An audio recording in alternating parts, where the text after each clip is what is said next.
Oi, gente, boa noite. 6h30 em ponto. Chegou a hora do jornalismo regional na tela da TH+ SBT. Tudo bem por aí, pessoal? Por aqui tudo certo.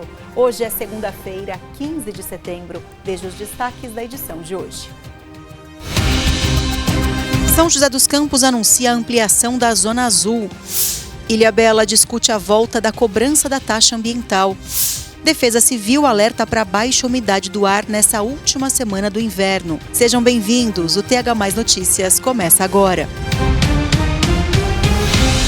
O DR anunciou que a partir de amanhã, novos radares entrarão em operação. Aqui na nossa região, são 9 novos aparelhos em trechos do Vale, da Serra e do Litoral. No nosso site, thmais.com.br, tem toda a lista, com todos os quilômetros, quais são as estradas, enfim, todas as informações certinhas, porque tem radares novos em São Bento do Sapucaí, em Cruzeiro, em Taubaté, em São Sebastião, em São Luís do Paraitinga, enfim, também em Guaratinguetá. Acesse lá, thmais.com.br/vale, para você saber onde são esses novos radares que passam a operar a partir de amanhã. Começou há pouco uma audiência pública em Ilhabela para falar sobre a possibilidade da volta da cobrança da taxa ambiental na cidade. Essa audiência de hoje foi convocada pela Câmara, que nos próximos dias vai analisar o pedido de retorno da cobrança da taxa ambiental na cidade. Esse pedido partiu da Prefeitura. Para quem não se lembra, Ilhabela já chegou a cobrar a taxa ambiental, mas a cobrança foi suspensa em 2020 durante a pandemia da Covid-19. Agora, a Prefeitura quer que os visitantes voltem a contribuir financeiramente com essa taxa quando entrarem na ilha. Os valores seriam de R$ 10 para moto, R$ 48 para veículos de passeio, R$ 70 para vans e caminhões, R$ 100 para micro-ônibus e R$ 140 para ônibus. Isabela Toches para o TH+ Notícias. A Câmara disse que deve avaliar quando o assunto será pauta em sessão depois dessa audiência pública de hoje. Sabe o famoso gato de energia elétrica? Pois é, causou um prejuízo e tanto, segundo a Agência Nacional de Energia Elétrica. E essa é uma conta que, de uma maneira ou de outra, todo mundo paga. Esta é uma das ações para inibir a prática de furto de energia elétrica que acontece na região. O famoso gato tem gerado dor de cabeça para as concessionárias de energia. É por isso que as fiscalizações são constantes. A EDP, utiliza de inteligência artificial e análise de dados para exatamente buscar onde são os potenciais casos onde tem furto de energia, além da blindagem mecânica de clientes, de grandes clientes que são reincidentes no furto. Uma ação importante também é o treinamento constante das equipes técnicas e operacionais que fazem a identificação em campo, além da parceria com a polícia, com ações com a Polícia Civil. Esse ano já foram 62 ações em parceria com a Polícia Militar. Não para por aí. A gestora da EDP explica que a quantidade de energia elétrica que já foi furtada neste ano daria até para abastecer uma cidade inteira. Nós tivemos em torno do Vale do Paraíba e Alto do Tietê 923 ocorrências, são quase 4 ocorrências por dia. E a energia furtada daria para abastecer, por exemplo, uma cidade como Canas por pouco mais de um mês, sendo que ela tem 5.000 habitantes. Na área de concessão toda da EDP, a energia furtada daria para abastecer Guaratinguetá por mais de um mês com 118.000 habitantes. Na região do Vale do Paraíba, a cidade de Pindamonhangaba registrou o maior número de casos de furto. Foram 254 ocorrências. São José dos Campos ocupa o segundo lugar, com 200 situações de gato. Caçapava fica em terceiro, com 96 episódios. A pessoa que praticou ali o furto de energia, ela paga por toda a energia desse período furtado, além dos custos administrativos envolvidos. Além da sobrecarga na rede elétrica de todos os usuários, mexer de forma irregular nas fiações gera vários riscos para quem tenta praticar o crime. Pode ter ali uma possibilidade de um acidente grave ou até de um falecimento, de uma morte, não só para quem está praticando aquela ligação irregular, mas todas as pessoas que estão ao entorno. Além do que é importante considerar que quando tem um furto de energia pode ter uma sobrecarga na rede elétrica e aí pode ter oscilação ou interrupção de energia, podendo deixar um hospital, podendo deixar uma delegacia sem energia. Além do que esse custo da energia ela é replicada na tarifa e deixa a conta mais cara para todo mundo. Segundo a Agência Agência Nacional de Energia Elétrica, em 2024, aqui no Brasil, o furto de energia gerou um custo de mais de 10 bilhões de reais. A orientação para quem souber de algum caso que envolva o furto é fazer a denúncia. As pessoas podem acionar a EDP através dos canais de atendimento, que a EDP vai disponibilizar uma equipe para ir até o local e fazer toda a verificação. Se tiver algum risco para a população, vai ser retirado. Então as pessoas podem informar a EDP através dos seus canais de atendimento. A partir de amanhã, mais de 3.200 detentos vão deixar as penitenciárias da região. Pedro Coralha é quem traz as informações sobre esse assunto. 3.225 presos estarão de saidinha a partir desta terça-feira aqui na nossa região do Vale do Paraíba. Ao todo, 9 unidades prisionais farão a liberação dessas pessoas que fazem parte do sistema prisional aqui na nossa região. Apenas o CDP de Taubaté não possui nenhum presidiário nas condições. E aquele que vai liberar mais presidiários a partir de amanhã é o PEMANO de Tremembé. Até para explicar para vocês de casa o que é uma saidinha. Segundo o Tribunal de Justiça do Estado de São Paulo, são 4 saídas temporárias, sendo essa a penúltima, agora em setembro, e a última no mês de dezembro. É uma tentativa de ressocialização de cada pessoa que hoje integra o sistema prisional.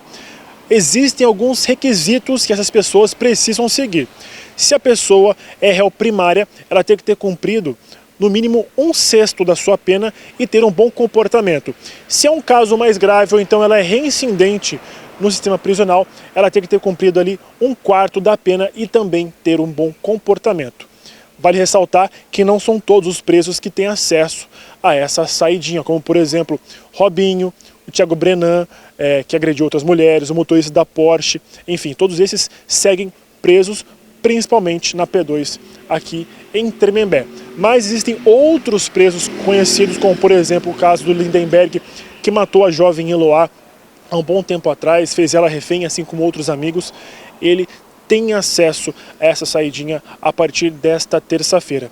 Todos esses presidiários, eles saem nesta terça e devem retornar ao seu sistema prisional a partir ou no dia 22 de setembro.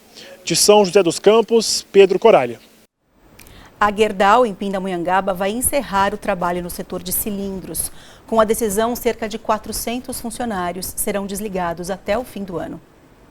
Em resposta ao comunicado, os trabalhadores fizeram uma paralisação hoje de manhã e votaram pela greve por tempo indeterminado. De acordo com o Sindicato dos Metalúrgicos, que representa a categoria, a iniciativa acontece para cobrar a abertura de negociação com a empresa. Importante dizer que a Gerdau, diferente de outras situações, a Gerdau não enfrenta uma crise financeira. A produtividade está baixa, porém, nós temos uma empresa saudável, que tem conseguido seus lucros afirmada por ela mesma, porém não são os lucros esperados.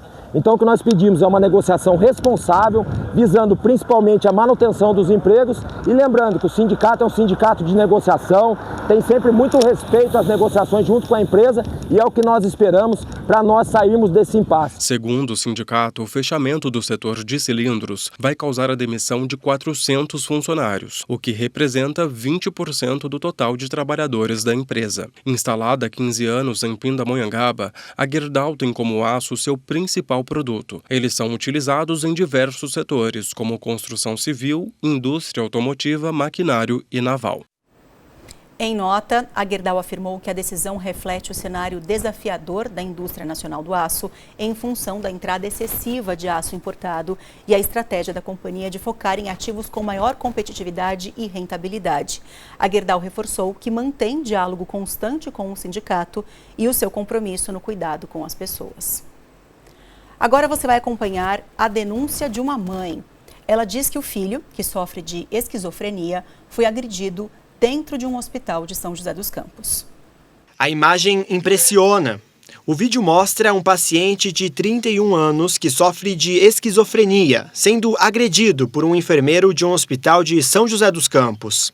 A mãe da vítima, que prefere não se identificar, conta que já desconfiava das agressões, mas foi por meio deste vídeo gravado escondido por uma outra pessoa que ela teve certeza de tudo. Eu fiquei sabendo porque um outro acompanhante de um outro paciente que ficava no mesmo quarto que meu filho fez um vídeo né, das agressões, e a pessoa esperou o familiar receber a alta para poder me passar esse vídeo, né?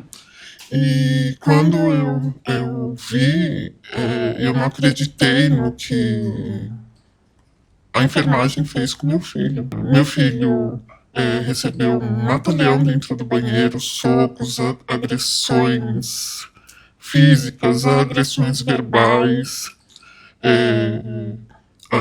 Eu deixei meu filho internado para ele ser tratado. O paciente estava internado neste hospital que fica na região sul da cidade.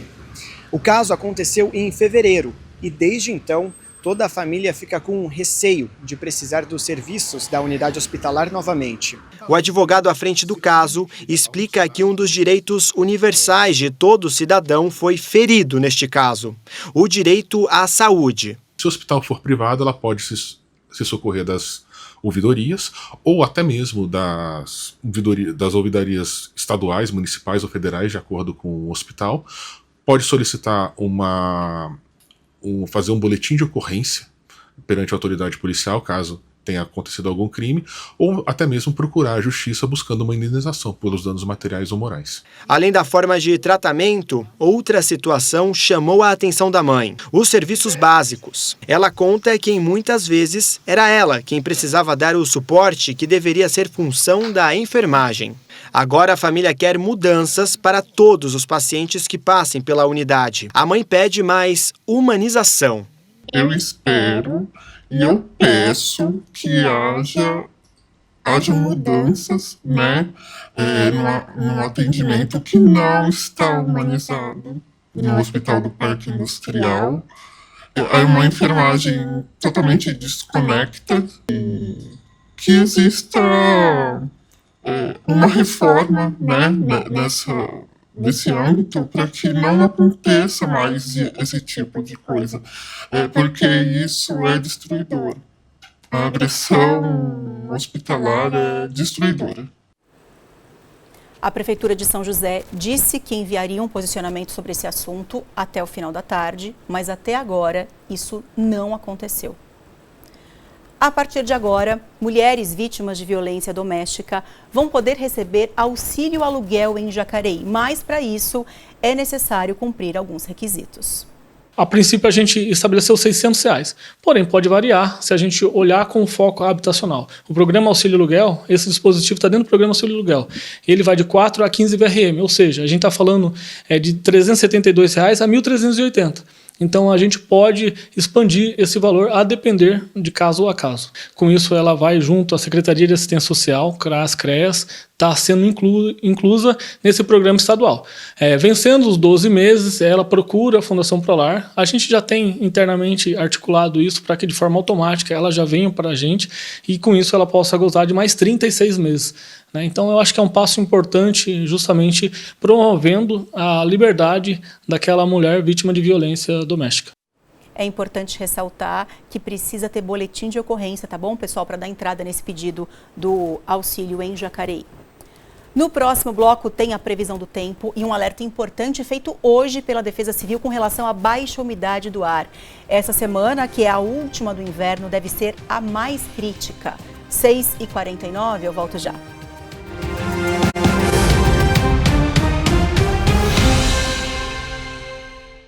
Pausa nas notícias da região para um comunicado do governo federal. Esse comunicado foi enviado pelo governo e eu lerei o texto na íntegra. A partir de agora, abre aspas. Pessoal, posso perguntar uma coisa? Quem está do seu lado? Quem está do seu lado acredita na nossa soberania e não abaixa a cabeça? Quem está do seu lado tem orgulho do Pix, que é de graça para todos? Quem está do seu lado comemorou o Brasil fora do mapa da fome de novo? Quem está do seu lado é a favor que o trabalhador que ganha até R$5.000 não pague imposto de renda e que os super ricos passem a pagar? Quem está do seu lado conseguiu emprego recentemente? Vocês viram que mais de 2 milhões de famílias saíram do Bolsa Família porque melhoraram de vida? Quem está do seu lado pode sonhar com a universidade porque com o pé de meia não precisa mais abandonar a escola? Pois é, Olhe para quem está do seu lado e pergunte: você acredita num país forte, com justiça social? Se a resposta é sim, então estamos do mesmo lado. Governo do Brasil, do lado do povo brasileiro. Fecha aspas. E assim termina o comunicado que eu acabei de ler na íntegra, enviado para nós pelo governo federal. Agora sim, a gente volta com as notícias da nossa região e eu já te passo a previsão do tempo para amanhã, porque amanhã tem previsão de chuva e pode ser que a chuva venha forte em algumas regiões.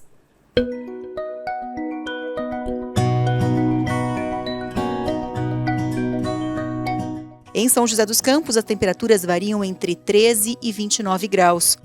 Em Cruzeiro, a máxima fica em 32. Os termômetros em Ubatuba não passam dos 25 graus amanhã. E em Campos do Jordão, a mínima fica em 11 e a máxima em 23 graus.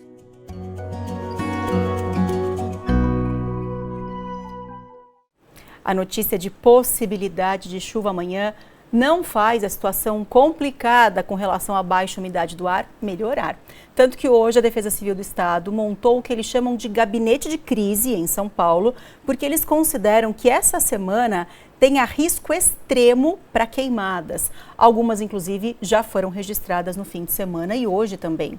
De acordo com o mapa de risco de incêndio elaborado pela Defesa Civil, essa semana, que é a última do inverno, será a mais crítica do ano, com previsão de altas temperaturas e baixíssimos índices de umidade relativa do ar. Um risco para o meio ambiente e para a nossa saúde também.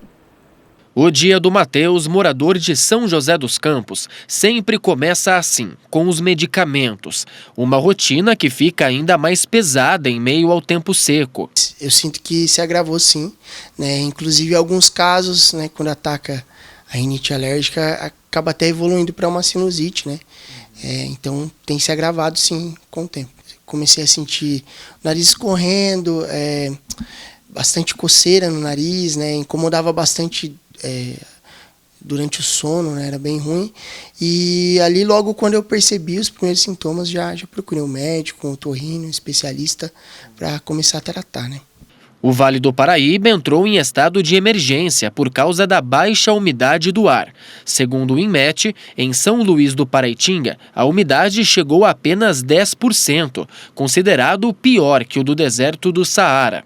Em São José dos Campos e Campos do Jordão, o índice foi de cerca de 23%. Em meio ao alerta, a Defesa Civil do Estado iniciou nesta segunda-feira um gabinete de crise.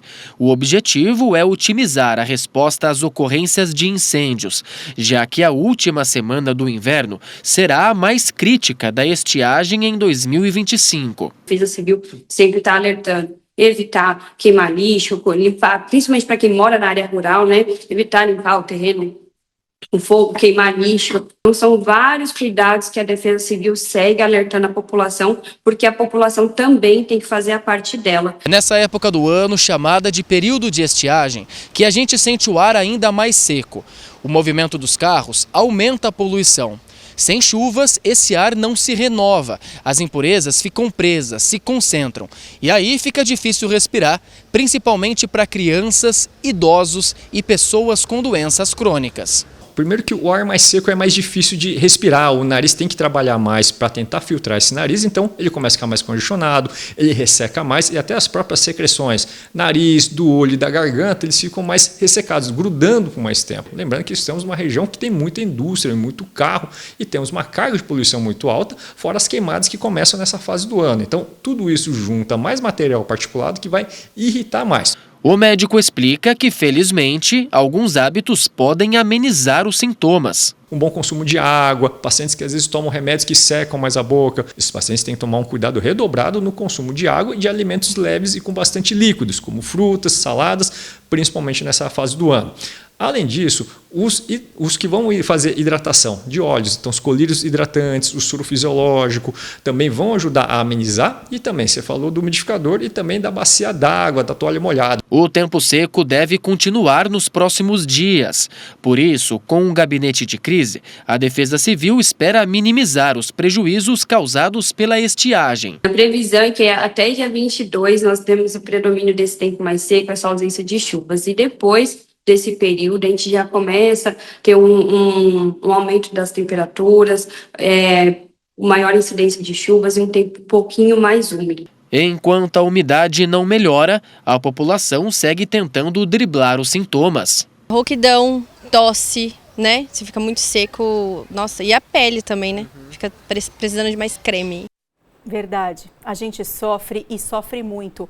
Uma outra informação importante para você que está assistindo a gente agora, além dessa questão da baixa umidade relativa do ar e a previsão de chuva amanhã, eu comentei que essa chuva pode ser forte, vocês se lembram disso, né? Tem uma outra informação importante. Amanhã o INMET disse que pode ter rajada de vento aqui, com ventos ultrapassando a marca dos 60 km por hora. Então essa é mais uma informação importante para você se prevenir aí certinho, tá bom?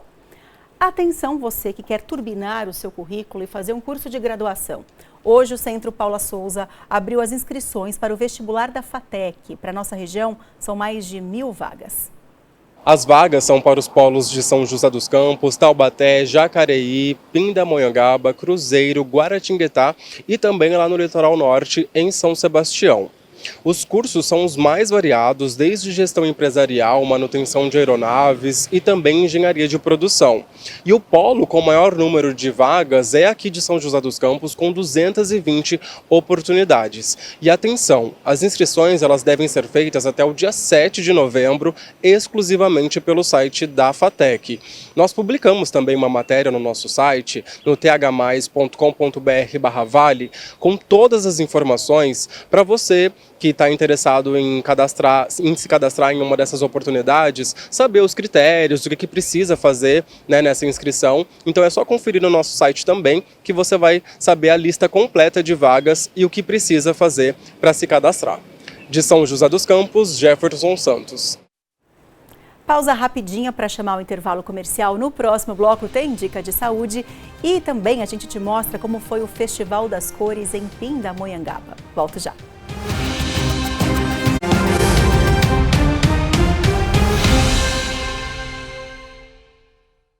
Falei que eu ia voltar com dica de saúde, certo? E não voltei sozinha. Você tá bem, Jéssica? Boa noite, bem-vinda. Boa noite, Marcela. Tudo bem? Tudo certo, e com você? Tudo bem. Falei que a dica era de saúde porque o magnésio desempenha um papel assim super importante no fortalecimento do sistema imunológico. A gente acabou de falar da baixa umidade do ar, as pessoas ficando doentes. Então, se a gente está com um sistema imunológico um pouco mais fortalecido, a gente passa por essas situações com um pouco mais de tranquilidade, talvez. Isso mesmo, né, Marcela? E o magnésio ajuda mesmo na imunidade, né? E também nas nossas dores. Então, ele faz aquele... coloca vitamina para dentro, mineral, dá um up na sua saúde. E realmente, às vezes a gente tá mudando muito a temperatura, né, o clima. Então o corpo sente e aí você tem que estar preparado para segurar tudo isso. Sem contar que, como eu falei, ele é um anti-inflamatório natural. Então você que reclama de dores o dia inteiro, pessoas que já acordam reclamando, falando que tudo dói, que tudo tá ruim. E aí também tudo fica ruim no humor, né? A pessoa fica com mau humor, não tem jeito, ninguém merece. Então o magnésio ajuda também nas dores e aí ele vai trabalhar também na sua cognição. Então, na ansiedade, no estresse do dia a dia, ele ajuda a aliviar isso, a acalmar. Eu falo sempre que o magnésio também ajuda no desinchaço. Né? Então você essa parte, principalmente a mulherada adora, né? Porque realmente, às vezes a gente está se sentindo ali com uma retenção de líquido, ele ajuda a eliminar toda essa retenção, ajuda no cálcio dos ossos, que é importantíssimo para nós, e também nos nossos músculos. Eu falo que às vezes os senhorzinhos, as senhorinhas, eles começam a cair de bobeira. Eles falam muito, né? Cair de bobeira. É porque os músculos precisam estar mais fortes. E o magnésio também ajuda nisso, sem contar na qualidade do sono, que eu acho que a gente precisa, né, de uma qualidade de sono boa, sem insônia, sem dormir mal, para que realmente possa ser produtivo o próximo dia. E o magnésio também auxilia nisso. E sabe o que é legal? A gente tem um presentão, que são 4 meses de tratamento, com óleo de cártamo mais cálcio. O cálcio, vocês sabem que é excelente para os ossos. E o óleo de cártamo também auxilia aí, ó, a secar a barriga, né, que a gente fala, a eliminar essa retenção de líquido. Então, os dois juntos também vão auxiliar nisso tudo. Você vai sentir realmente uma diferença. Mas você falou presente porque a pessoa liga, nesse telefone está aparecendo aqui, no 0800 591 7311, pede o magnésio, compra o magnésio e aí ganha de presente Esse 4 aqui, meses. é isso mesmo? Isso, esse aqui. Tá. 4 meses de tratamento desse aqui. Então, olha a promoção. Levou o kit, ganhou 4 meses de tratamento aqui do nosso óleo de cártamo. E aí, você pode pagar no boleto daqui 45 dias. Então, é facilidade que não acaba mais. Você está cuidando da sua saúde, colocando vitamina e mineral para dentro do seu corpo, já sentindo uma qualidade de vida melhor. E aí, depois, você pensa no pagamento. A Joy pensando em tudo, né? Inclusive, produto de qualidade, Marcela. Muito bem. Então, ligue agora ao 0800 591 7311 e garanta o mineral da vida que trabalha a favor da sua saúde. 0800 591 7311. Jéssica, bem-vinda de novo. Boa semana para você. Boa noite. Obrigada para você também. Obrigada. Tchau, tchau. Tchau, tchau. Você já viu uma equipe olímpica formada por crianças com altas habilidades? Pois é. Em Jacareí, a prefeitura criou um grupo com 24 alunos super inteligentes. Essa é uma sala de aula diferente. Por aqui, as crianças aprendem física, química e até estudam sobre os planetas. Assim, de uma forma livre. Todos os alunos dessa turma têm altas habilidades. Estão em um nível de aprendizagem e inteligência diferente de outras crianças. O Samuel aprendeu a ler muito cedo e foi aí que a Monique percebeu que o filho aprendia rápido demais. Com 1 ano e meio, o Sam aprendeu o alfabeto e ali a gente já viu que tinha alguma coisa diferente. Com 3 anos ele começou a ler, pegar livros e ler. E aí a gente começou a procurar um auxílio profissional porque estava completamente fora, né, do padrão ali que a gente conhecia. Então nós procuramos uma neuropsicóloga e foi feito o diagnóstico de superdotação, hoje mais falado como altas habilidades. A turma ganhou o nome de equipe olímpica, o que já diz muito sobre essa galerinha. A gente se reuniu com as mães das crianças altas habilidades da rede e era um desejo delas que a gente tivesse um projeto realmente estruturado para ofertar para os filhos. E a gente entende que isso era muito necessário, porque o comportamento das crianças é muito diferente na escola e na equipe. E a equipe ajuda eles a entenderem o papel deles também dentro da escola. Não tem uma seleção, não precisa ter laudo, é simplesmente se identificar com a proposta e com a equipe. A ideia surgiu no começo deste ano, a partir de uma necessidade observada pelos professores e pela Secretaria de Ensino. Esses alunos tinham dificuldade de interagir durante o horário normal de aula, e a escola acabava ficando até sem graça para eles, que sempre estavam um passo à frente no aprendizado. Normalmente essas crianças são procuradas, conseguem bolsas, tem Olimpíadas, tem incentivos fiscais a partir do sexto ano de idade, do sexto ano escolar, do ensino médio. E essa lacuna entre a educação infantil e o ensino fundamental 1 não tinha abordagem. Então nós estruturamos um projeto, apresentamos para o secretário de Educação que rapidamente apoiou e endossou. O que você mais gosta de fazer aqui e o porquê?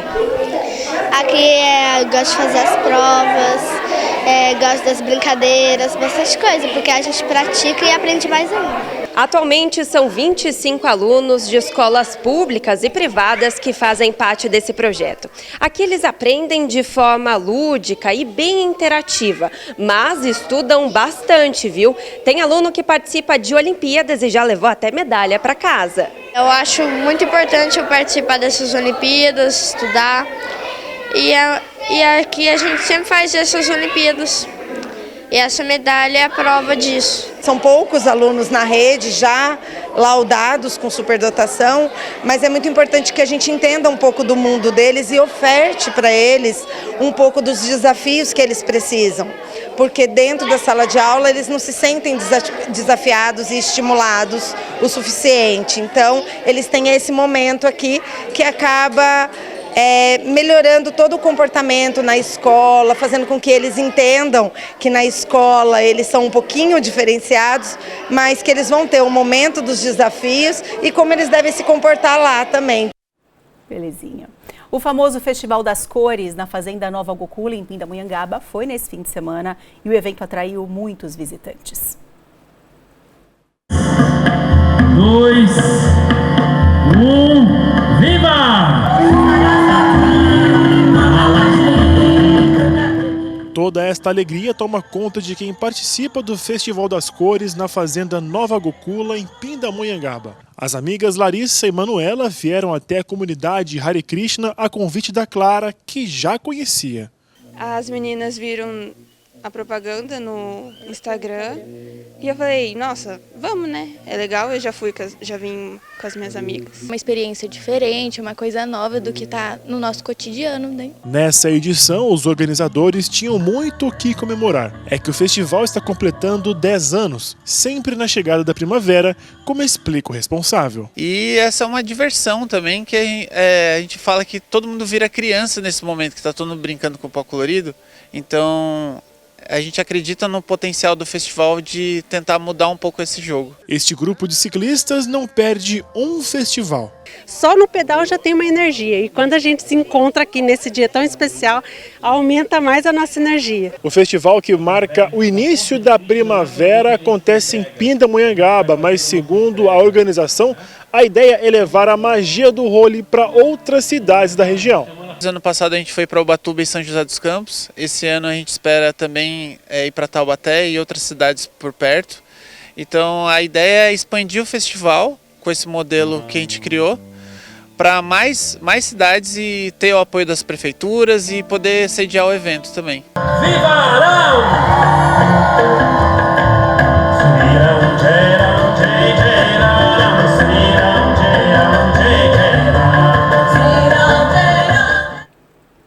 Vocês lembram daquele caso de denúncia que a gente mostrou no começo do jornal de um paciente com esquizofrenia que teria sido agredido por parte da enfermagem de um hospital de São José? Essa denúncia foi feita pela mãe do paciente e a gente comentou que a prefeitura até então não tinha se posicionado. Vocês se lembram? Pois então, acabou de chegar uma nota da prefeitura de São José. A prefeitura diz que... deixa eu ler para vocês essa nota aqui da prefeitura. A prefeitura diz que em relação ao caso de agressão ao paciente portador de esquizofrenia por parte de um enfermeiro no Hospital de Clínica Sul, a prefeitura diz que o caso se trata de um episódio isolado e pontual e que práticas dessa natureza não correspondem à conduta da instituição, tendo sido adotadas de imediato todas as providências cabíveis em resposta ao referido episódio. Assim que a direção do hospital tomou conhecimento do fato, segundo a prefeitura, foi instaurada a apuração interna, cujo resultado levou ao imediato desligamento dos colaboradores diretamente envolvidos. Paralelamente, a instituição registrou o boletim de ocorrência junto às autoridades competentes e formalizou denúncia ao Conselho Regional de Enfermagem de São Paulo, COREN, para adoção das medidas legais e éticas pertinentes. A prefeitura também comentou que prestou apoio à família do paciente e convidou a mãe desse paciente a participar de um programa ali junto ao hospital para tentar falar sobre situações assim e evitar que isso aconteça, enfim, um programa juntos aí para evitar novos episódios lamentáveis como esse. Então fica aqui registrada a resposta da prefeitura que acabou de chegar com relação a essa denúncia que nós mostramos aqui nos nossos telejornais. Gente, 7 horas e 14 minutos, passou rápido o jornal hoje, vocês não acharam? Nossa Senhora, para mim voou. Sinal que foi bom, sinal que o nosso tempo aqui foi bem aproveitado, não é verdade? E eu espero que assim seja sempre. Muito obrigada pela companhia de cada um de vocês. Amanhã a gente continua nosso bate-papo com informação aqui, certo? Enquanto isso, posso te fazer um convite? Vai lá no meu Instagram, @mesquita.marcela, e me conta o que você deseja para essa semana. Nós, apresentadores da TH+SBT, postamos um vídeo juntos, desejando boas notícias para vocês, nossos telespectadores. Passa lá e comenta, combinado? Boa noite e até amanhã. Tchau!